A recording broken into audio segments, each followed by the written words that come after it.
All right, top of the deuce, it's your boy Double O Melo, and I'm back with another one. And this is my gaming topic for my gamers, so make sure y'all like, comment, and subscribe. Y'all been killing it with the numbers. I'm liking what I'm seeing, so I'm gonna continue doing what I'm doing. Let's get to it, man. Shout out to State of Gaming, Broadband Bullies. Y'all got it. Yesterday, okay, so y'all already know what's been going on. Sony, because of the situation, the interview that happened, it has had the internet in a uproar on social media because the Sony fanboys have had to eat crow multiple times, and this dish was even worse than a Golden Corral in the hood. They was fed stale chicken on a Taco Tuesday on a Taco Tuesday event. They had to listen to one of their former leaders, not the first one. Shout out to Jim Ryan. I always keep saying that, but I say it for a reason. If you don't know, you know. But the information that's been coming out has been showing you why I've been saying shout out to Jim Ryan. Two, you got another guy, head guy from PlayStation, go into an interview and pretty much confirm everything that individuals have been saying about PlayStation and the PlayStation video game IPs, that they have lost their direction in gaming since PlayStation 3, PlayStation 2 era, and they have been completely falling off for the last 15, 20 years. I'm just throwing a number out there. 15, 20 years, they have completely fell off, and it's starting to show. The cracks in the payment are bigger than what most people wanted to believe they are, and it's about to be a crater at Sony. And he doubled down. He openly admitted, well, without openly admitting, without saying anything, he said the PlayStation VR 2 was a failure. He didn't want to answer any questions regarding it. He just joked it off because he knew it was a failure, like we all been saying, so myself. Sony developers are not as good as Microsoft developers, especially when it comes to multiplayer games. They are one-trick ponies, like I have been saying since their so-called Halo killer Killzone fell off the face of the map with Meg and other multiplayer games, and Jim Ryan himself decided to put all money in on single player, over the top price video games. And he rolled the bank with Call of Duty with the amount of 30% he was getting from DLC and etc. He openly said this stuff himself. And this is just the facts. They confirmed it. It is what it is. And he said that live game services are a failure. We got the announcements of 2 games being canceled, adding to the already graveyard of live game services, games that they already had on a list that released or didn't release. And it happened to added God of War live service game with that. And it had everybody scratching their head, what could they do live service wise with God of War? But guess what? We'll never find out because it's been canned, destroyed, and it most likely will not see the light of day. So I've been asking people, and y'all can sound off in the comment section when I say this, R&D and contracts were signed for those games. When we get announcements of cancellations and all that stuff, these games be in development for over 1 to 5 years, which means people have been getting paid to work on these said projects. I wanted to know, and looking at the rumored amount of money that went into Concord, which they said was at $400 million, and Spider-Man 2 was at $300 million with a canceled multiplayer add-on. How much money do you think Sony have lost in these 12 games as a service, or the 10 games as a service that has been canceled? How much money collectively? Sound off in the comment section. How much do you think they have lost? If Concord was 400 and Spider-Man 2 was 300, And these games fall under Jim Ryan, who was opening the pocketbook for live service games. How much money do you think they have lost? So I was talking to in the Discord, and J Dub and them happened to come in, and we started speaking about the typical run of the mill things. They can't never stay on topic about certain things. They always gotta run towards Microsoft to deflect. When Microsoft is good, Microsoft don't have an issue, regardless of the rumors or not. Microsoft is making money. Microsoft is releasing games. Microsoft has a roadmap. Sony doesn't. All y'all know about is Gosa, Yoeda, whatever that game is, and Point Blank or Blank Point, some third-party game or whatever, another samurai game that's supposed to be announcing soon, but nothing concrete because Sony haven't said anything. These are all rumors again. But they just been running with the rumor about Microsoft, Halo Master Chief and Gears of War, yada, yada, yada. We're not even speaking on that.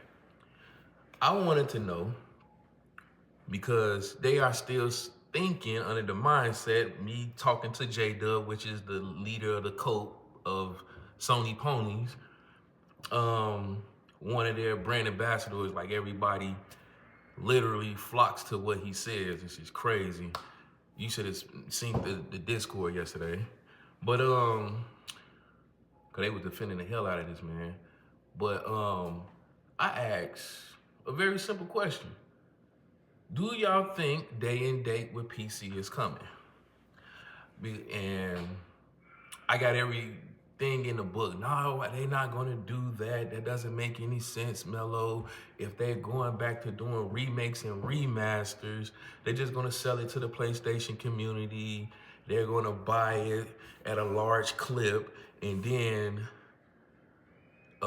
years down the road, they're gonna port it to PC. This is what they was telling me. And I said, they already did Last of Us remaster, remake. They're not putting out Last of Us 3. They've already done a remaster, remake of God of War. They already done the Nathan Drake collection. And other games that they might got in the tuck, Infamous Second Son. Parker was talking about SOCOM and going into the crates and buying and pulling out these games, yada, yada. And my argument was, they've already done remakes and remasters of their top titles outside of like Ghost of Tsushima and stuff like that. They've already done those games within like 5 to 10 years. And those consumers have already played those games. You think they finna roll out the same remixes to the same community, same individuals, and still make profit until their newer titles come out, probably in 2026, 2027? No, it's not happening. Or what would you think would be best? Okay, we've already rolled out remasters of these games already on the PlayStation platform. We are already trying to grow PSN because we need our subscriptions to grow because we see how much money and revenue that game as a services over at Xbox Game Pass is receiving. We need to do the same thing with our library. So they tried to already roll out with PC. PSN sign-ins, which got kicked back because they did it wrong, improperly when they rolled it out with a game that was already on the market that was a success, which was Helldivers 2, and the PC community started to revolt against it. And then they started rolling it out the correct way. You know what I'm saying? The game released on PC, you have to have a PSN account with it, associated with it. They fixed it for the future game releases. So we trying to get those numbers up on PC, and we have no games to release, newer wise, AAA wise, so we going back to our old traditional ways of doing remasters. Would it behoove us to invest in doing day and date with PC. I got the kickback, they're not gonna do it.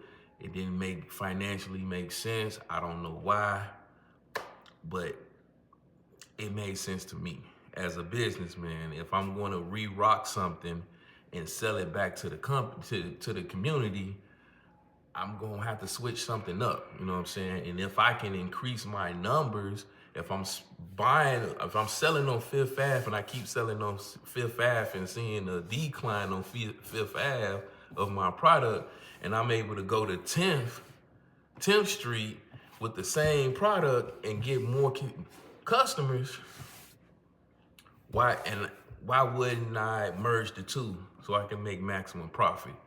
I'm not a rocket scientist, but it makes sense to me. Plus, I'm already rolling into that situation. This is the reason why I bought a company to do PC ports of my product already. But neither here nor there. You can sign off in the comment section. Let me know what you think about the situation. But yeah. It make more sense with me because I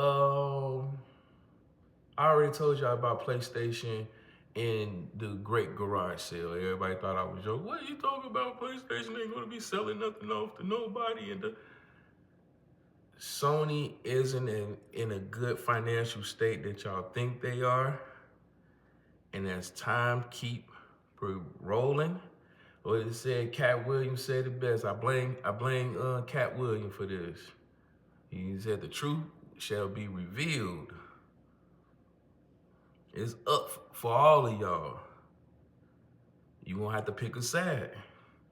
Sony has been riding on a lie for years, for decades. And the truth is finally rolling out, and what was up under that Maybelline?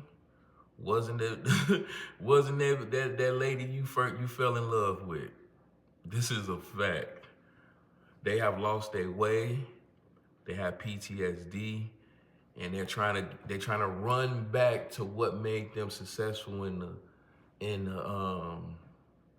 the beginning of the PlayStation 3, PS4 era, and that format is not going to be successful at all. I'm just gonna be honest with you. Case in point that shows that is what Square Enix said about the whole situation, what Capcom has said about the situation, where they've mentioned that them doing exclusive deals and selling their product only on one platform was detrimental to their sales, and they had to close games and shut down certain games and started porting other games elsewhere to make profit, especially when it comes to third party. You can get away with that with first party. And I'm gonna show you a list of games also, cause I was kind of blown back when I seen this list, pause. And I just picked up the internet. Y'all can do y'all own due diligence and research. But when I was looking at that interview and he mentioned that Horizon 1 sold more than Horizon 2, I had to go look at the numbers. And I was surprised at what I seen. Like, it was literally like 3-1. Like, Horizon, the first one sold like 24.3 or something like that million. And the second one, the sequel, only sold 8 million. Like 8.4 million. When he spoke about the situation with Helldiver 2, which was a game that most people didn't even play Helldivers 1. But Helldivers 2 was a massive, slept-on success. It was a successful game. I tout that. I keep saying it because I played it myself, and it's a great game. It was a slept-on game that came out of nowhere. No one knew it was going to be successful, and it outsold Spider-Man 2. And y'all already know my feelings about Spider-Man. I ain't finna get into that bag. But for it to come out and outperform and outsell. Hell, Spider-Man 2 was crazy. Shout out to the PC Master Race for helping, because they did majority of the legwork for Helldivers 2 in its success. But when I looked at the numbers, and it was like the top 30, I think it was like top 30 sale games. I'm gonna put the video, the picture up or whatever. And the top 10 barely was at like 10 million. The drop was massively at by like 20, the top 20, it was massive drop in unit sales for these games. And even in the top 10, it was like maybe 2 PS5 games. The rest was PS4 and PC, like collective sales and stuff like that. And when you're looking at these so-called unit sales of how many PlayStations are in the wild, and we talking about, they were saying rumored conversation pieces 5-1 on the Xbox, 6-1, and they got over 60 million units out there. And when you looking at these numbers, the math ain't mathing.